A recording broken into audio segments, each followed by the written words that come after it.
마지막 주에 설교를 괜히 한다고 한 것 같습니다.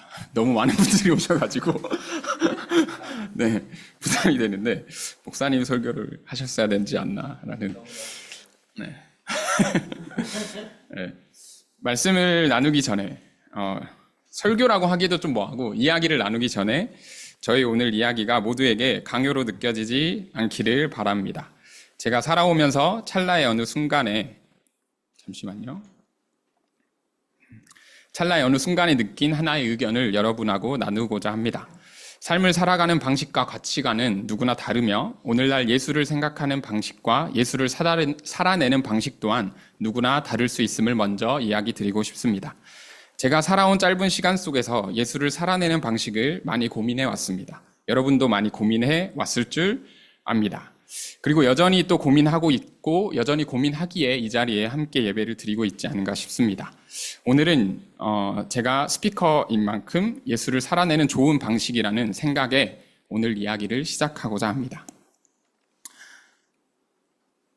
왜 안 넘어갈까요? 네. 제가 자주 보는 유튜브 채널에 오늘 설교와 평행선상에 있는 좀 종교 색깔을 아주 많이 뺀 영상 하나가 있습니다. 보고 오신 분들도 있을 거고 못 보고 오신 분들도 계실 것 같습니다. 영상 제목은 나를 성장하게 하는 질문, 당신의 롤모델은 누구인가요? 입니다.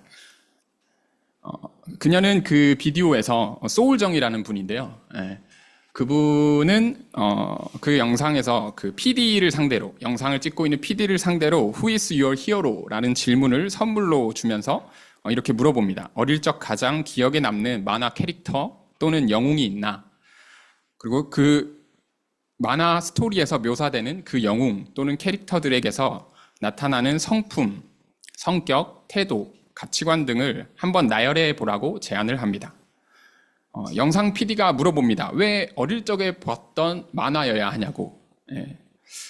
그 질문에 그 소울정이라는 사람은 가장 순수하고 자연스러운 상태가 어린아이일 때고 그 어릴 때 느낀 것들이 그 사람의 본성에 가깝다고 말합니다.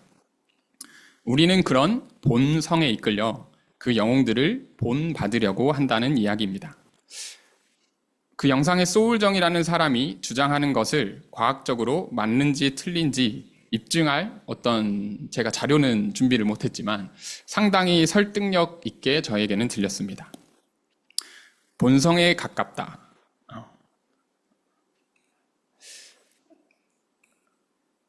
근본 본, 제가 오늘 제목에도 넣었는데요. 본받으려고 할 때 그 본자도 이 근본 본자입니다. 이 근본 본자를 보면 나무 목에 획 하나를 추가한 것 뿐입니다. 그래서 뿌리가 있음을 형상화한 문자인데요. 한자 사전의 세 번째 뜻으로 초목의 뿌리, 즉 어린 나무의 뿌리라고 나와 있습니다. 나의 어릴 적 뿌리를 찾는 것, 나의 본성인 뿌리를 깊게 뿌리 내리게 하는 일은 인생에 흔들리지 않는 토대를 마련하는 일이 아닌가 싶습니다. 뿌리가 인생의 토대라면 싹을 틔우고 가지가 자라는 것은 인생의 다양한 갈래에서 우리가 가지게 되는 경험이지 않을까 생각해 봅니다. 그 경험은 때로는 우리의 이름으로 많이 불려집니다. 다양한 이름들이 있죠. 직업, 신분, 직함, 직무. 그 나이를 들어감에 따라 주어지는 이름도 있습니다. 아이, 청소년, 청년, 어른, 장년, 노년. 나에게 주어진 다양한 이름들이 우리가 삶을 경험하면서 느끼게 되고 경험에서 우러나오는 것이라고 할 수 있습니다. 열매는 그 경험들을 바탕으로 이뤄낸 결과물, 성과, 성취라고 생각해 볼 수 있을 것 같습니다. 우리는 때로 너무 가지와 열매에 집착한 나머지 뿌리를 내리는 일을 소홀히 하지 않은가라는 생각을 해보았습니다. 뿌리가 깊이 내리지 않고, 즉 우리 자신의 본을 깊이 고민하지 않은 채 진로나 직업, 직함 따위를 경험을 쌓아가는 사람들이 많습니다. 그런 가지들은 그러니까 우리 본성에 너무 멀리 떨어진 직업을 갖게 되거나 일을 맡게 되거나 이럴 경우에는 그 가지가 열매를 맺지 못한 채 금방 시들어지기도 하고 때로는 인생을 살아가다가 너무 힘든 일이 있을 때 금방 부러지기도 하는 것 같습니다. 제가 앞서 보여드린 영상의 주인공인 소울정은 30년이라는 세월 동안 잘 관리한 뿌리 한 줄기가 있습니다. 물론 4명의 인물도 소개하는데요. 한 명만 제가 가지고 왔습니다. 그것은 바로 빨강머리 앤이라는, 보신 분들도 있고 안 보신 분들도 있을 것 같아요. 저도 아직 못 봤거든요. 근데 그녀는 너무 힘들고 지쳤을 때 그 빨강머리 앤을 본다고 합니다. 또 답을 못 찾아서 막 헤맬 때도 그 빨강머리 앤을 그냥 본다고 합니다. 그리고 별다른 이유 없이 종종 목욕할 때 그냥 빨간머리 앤을 틀어놓고 빨간머리 앤을 본다고 합니다. 어느 날에는 남편도 그 빨간머리 앤을 안 봐서 같이 그 빨간머리 앤을 시청을 했는데, 남편이 그 빨강머리 앤을 보고 난 다음에 아내에게 너무 놀라서 자기 정말 빨강머리 앤처럼 살고 있네? 라고 말했다고 합니다. 빨강머리 앤은 극 중에 많은 우여곡절을 지나서 결국 교사가 되는데요. 고아원 출신의 입양이 돼서 많은 어려움을 거치고 결국 교사가 돼서 아이들을 가르치는 일을 합니다. 그 소울정이라는 사람도 학교의 교사는 아니지만 교육 기획을 하고 가르치는 일을 지금 하고 있습니다. 남편은 그 빨간머리 앤을 보면서 그 빨간머리 앤의 성격, 세상을 대하는 태도, 가치관 등이 자신의 아내와 너무 닮아 있는 것을 보고 너무 깜짝 놀라면서 같이 시청했다는 이야기를 했습니다. 기독교인이라면, 그리스도인이라면, 혹은 저는 그리스도인보다는 예수인이라고 요즘은 말을 하는데요. 예수인이라면 인생에 갖고 나갈 다양한 뿌리 중에 적어도 한 뿌리는 예수여야 하지 않을까라는 생각을 해봅니다. 예수를 그리스도로 보든 신으로 보든 인간으로 보든 예수라는 하나의 텍스트가 우리 각자의 상황, 컨텍스트에서 중요하게 작용해야 하지 않을까 생각을 해봅니다. 여기서 예수는 내가 바라보는 예수라는 점입니다. 제가 좀 포인트로 하고 싶은 건데요. 내가 바라보는 예수라는 점입니다. 나에게 중요한 예수여야 한다는 것입니다. 한 예수를 보더라도 다양한 개인은 예수를 다양하게 해석해냅니다. 한국 교회는 전통 교리에서 한 가지 예수를 답으로만 제시하지 않았나 싶습니다. 예수를 다양하게 해석하고 예수라는 뿌리가 다양한 개인의 인생에 깊이 자리 잡지 못하도록 한국 교회는 교리라는 이름으로 가둬오지 않았나 싶습니다. 예수를 자기만의 뿌리로 발견하고 기르려면 자신의 관점이 있어야 합니다. 자신의 관점이 없다면 남이 말하는 예수에 대해서만 계속 듣고 그걸 답으로만 생각하겠죠. 그러려면 교리에서 정답으로 지어준 죄를 대속한 예수, 나를 구원한 예수에서 한 발자국 떨어져서, 물론 그것을 부정하라는 건 아닙니다. 그걸 지워버리라는 것은 아니고 잠시 한 발자국 떨어져서 관성으로 가지고 있던 대속하는 예수, 구원자 예수만으로 우리 삶에 실질적으로는 에너지를 얻을 수 없지 않을까라는 생각을 해봤어요. 왜냐하면 그건 너무 타인이 주어진 답이기 때문입니다. 교리라는 뿌리에서 맺은 예수라는 열매가 오늘날을 살아가는, 적어도 저에게는 그랬어요. 대속하는 예수, 피를 흘려 돌아가신 예수가 제 삶하고 어떻게 연결되지? 라는 걸 아무리 생각해봐도 그냥 감정적으로 좋다, 나를 사랑하시구나 이러고 끝나더라고요. 그 이상의 뭔가 삶의 원동력과 에너지로 가기에는 좀 없는 것 같습니다. 그래서 현대를 살아가는 우리에게는 좀 맛이 없는 예수가 아닐까라는 생각을 해보았습니다. 현대를 살아가는 우리는 예수를 좀 더 다양하게 맛봐야 하지 않을까요? 저는 길섭교회가 참 좋은 점이 바로 이 지점입니다. 우리는 성서를 다양하게 해석하고 다양한 생각들을 존중하고 다양한 현대신학의 논의들을 가지고 와서 우리한테는 어떻지? 각자는 어떻게 생각하지? 그리고 그거를 공론화하면서 서로가 성서를 이해하는 맛을 다양하게 맛볼 수 있다는 것이죠. 저는 예수도 마찬가지라고 생각을 합니다. 성서, 특히 복음서에서 묘사된 예수와 예수를 객관적으로 바라보는 신학 연구, 특별히 저희 교회가 많이 좋아했던 지금도 좋아하죠. 역사적 예수 연구의 내용들을 살펴보는 것은 각자가 자신의 예수라는 뿌리를 찾는 데 많은 도움이 될 것 같습니다. 복음서의 기록과 바울의 기록으로 역추적해서 역사적 예수를 발견하고자 했던 많은 사람들은 결국은 100% 역사적 예수를 발견하지는 못했습니다. 그리고 그 연구자들은 자신이 생각하는 예수를 투영해서 자신만의 열매를 연구 결과 또는 책으로, 논문으로 내놓았습니다. 객관적으로 보았을 때 예수의 기록은 제한적이며 불분명합니다.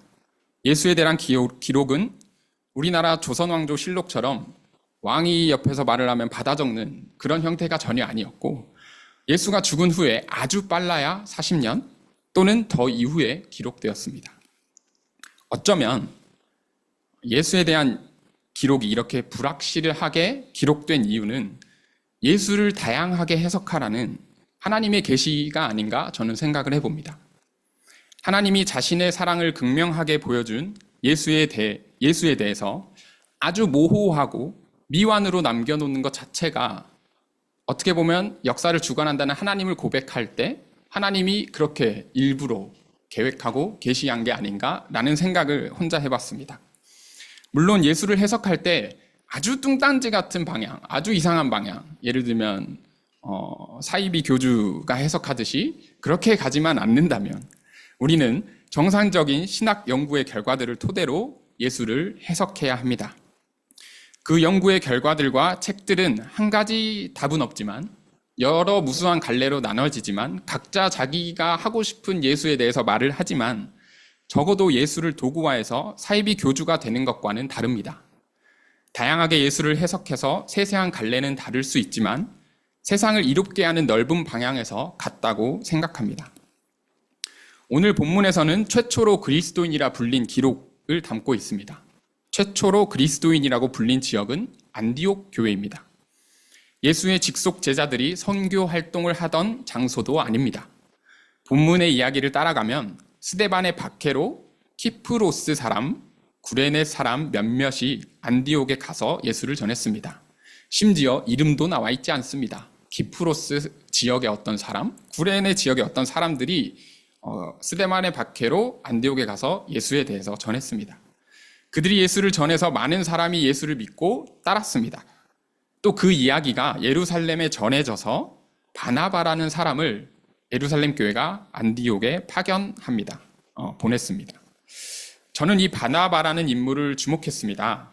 특히 24절에 한 구절이 저에게는 참 의미 있게 다가왔습니다. 바나바가 학문적으로는 어땠는지 모릅니다.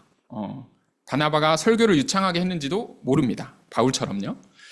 바나바가 바울처럼 연설을 하고 논쟁을 했는지도 모릅니다. 오늘 본문에서 그리고 정경성서 어디에도 바나바가 설교하거나 변론하거나 가르친다거나 하는 기록은 전혀 나와 있지 않습니다. 그러나 24절에 바나바에 대해서 이렇게 기록합니다. 착한 사람이요 성령과 믿음이 충만한 사람이었다. 그냥 착한 사람이었다고 합니다. 착한 사람. 그 뒤가 더 중요한데요. 그래서 많은 사람이 주님께로 나왔다. 그러니까 그 안디옥에 있는 많은 사람들이 예수를 믿었다는 거겠죠. 도대체 바나바는 예수를 어떻게 믿고 있었을까요? 그 바나바는 어떻게 예수를 살아내고 있었길래 그 주변 사람들이 저 사람 참 착하다. 저 사람이 말하는 내용이 맞을 거야. 그 예수라는 사람이 좋은 사람일 거야. 라는 생각을 했으니까 예수를 믿고 따르지 않았을까 생각을 해보았습니다. 왜냐하면 계속 말했듯이 성경은 바나바의 학문적 지식을 말하기보다는 그의 성품을 기록하고 있기 때문입니다. 착한 사람이라고 말입니다. 그 바나바 때문에 더 많은 안디옥 사람들이 예수를 따랐고 그 안디옥에서 최초로 그리스도인이라고 그들이 불려졌습니다. 저는 이 이야기를 준비하면서 그 바나바라는 인물에게 똑같이 물어보고 싶었습니다. 아까 한 질문이죠. 바나바, 당신은 예수를 어떻게 생각하고 그 예수를 어떻게 살아냈습니까? 저는 오늘 이 질문을 여러분에게도 던지고 싶습니다. 여러분은 예수를 어떻게 생각하고 있나요? 예수를 어떻게 살아내고 있나요? 제가 신학 공부를 하면서 저와 연결지어 중요하게 생각한 예수의 가치 중 한 가지를 소개해보고자 합니다. 이건 어디까지나 저에게 중요한 예수의 가치 중 하나입니다. 예수의 본, 예수에 대한 저의 뿌리라고 할 수 있겠죠. 예수의 주변성, 나의 지역성.